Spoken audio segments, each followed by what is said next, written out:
News just got better with 3 new apps. Watch more with PlayGlow. Share more with Sportsmax. Read more news with Loop. Listen more with D-Music. Plus extra data. It's simply more bundled together. 51 gigabytes for 7 days for only $2,000. Live the experience with Digicel. Activate today on the My Digicel app.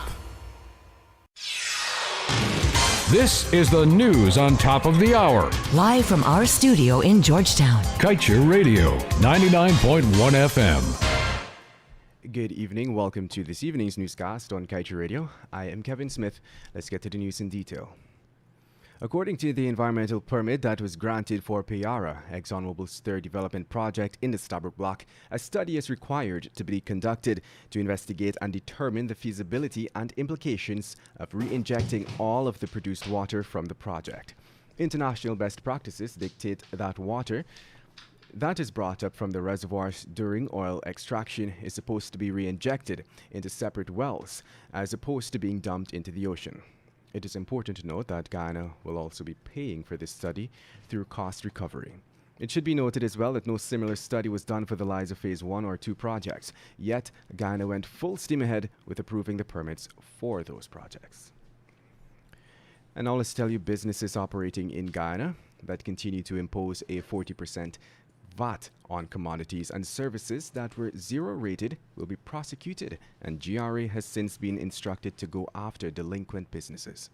According to Minister with Responsibility for Finance, Dr. Ashni Singh, businesses that continue to flout the laws and unscrupulously attach a 40% VAT to items on which the VAT has been removed or has been reduced will face the full force of the law, as this is illegal. And moving on, 2 residents of Victory Valley, Linden, have been charged for the death of Victory Valley farmer Samuel D'Souza, which occurred on March 6, 2021. Appearing before Magistrate Wanda Fortune at the Linden Magistrates Court were 26-year-old Utah Duke and 34-year-old farmer Orlando Montooth. They were jointly charged for manslaughter, and they were not required to plead and were placed on $400,000 bail each. The matter was adjourned to April 22, 2021.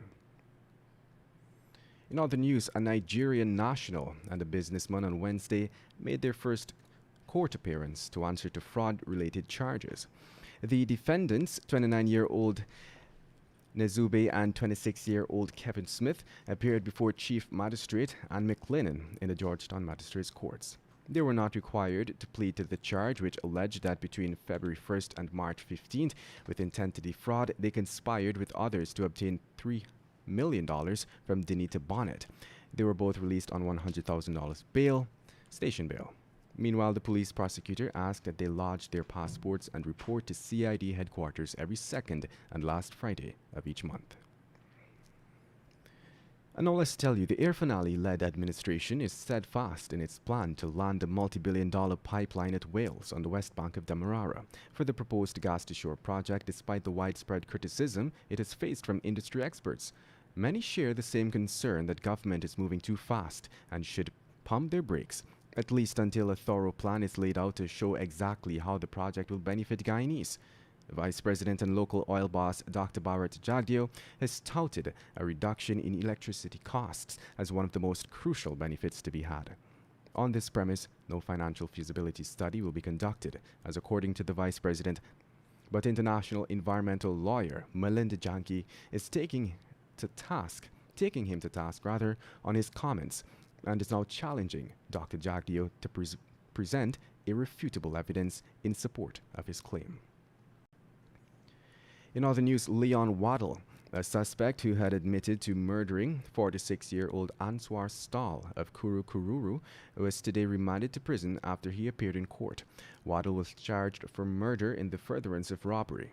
It is alleged that between November 15 and 16, 2021, Waddle killed Stahl at Dadrima Savannah in Kururu and stole his belongings. He was not required to plead to the indictable charge and is expected to reappear in court next month for a report. Meanwhile, cops are continuing efforts to locate Stahl's remains. And moving on, a toddler was last Thursday killed after a tree fell on him and his mother at Cashew Landing in Tasserin Bagdam in Region 7. The dead child has been identified as 1-year-old Onan Alfred of Tasserine Village.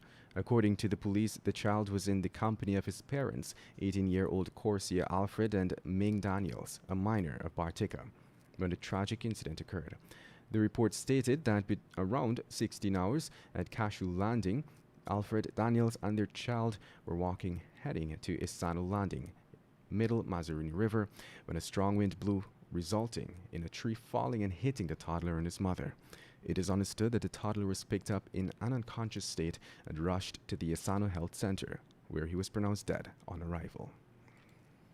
And now let's wrap things up by telling you that scrutiny of the spending undertaken by the coalition government is at a standstill, given the political posturing at the level of the Parliamentary Public Accounts Committee's chairmanship.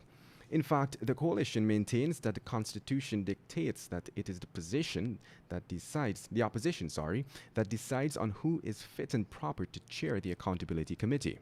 The ruling PPPC has opposed the chairmanship of the committee by AFC senior executive David Patterson over allegations of financial malfeasance in office, leading to a conflict of interest in him assuming the post. The APNU-AFC has since responded to the ruling administration's posture, defending Patterson's chairmanship of the PAC by saying they allowed the then opposition PPPC appointee Irfan Ali, and I quote, to chair the committee in 2015 despite being charged with multiple offenses. And that's the news of the moment. Remember to get the full details of these stories, pick up a copy of the Kaieteur News. And don't forget, you can catch us on the MyTuner app as well as the Radio Garden app. You can also keep up to date by liking our Facebook page at Kaieteur Radio and subscribing to our YouTube channel, Kaieteur Radio Livestream. Oh, also catch our stream at www.kaieteurnewsonline.com/radio. It is now 19 hours 8 in Guyana. Coming up next, a short presentation on the oil and gas sector in Guyana by the publisher of the Kaieteur News, Mr. Glenn Lal.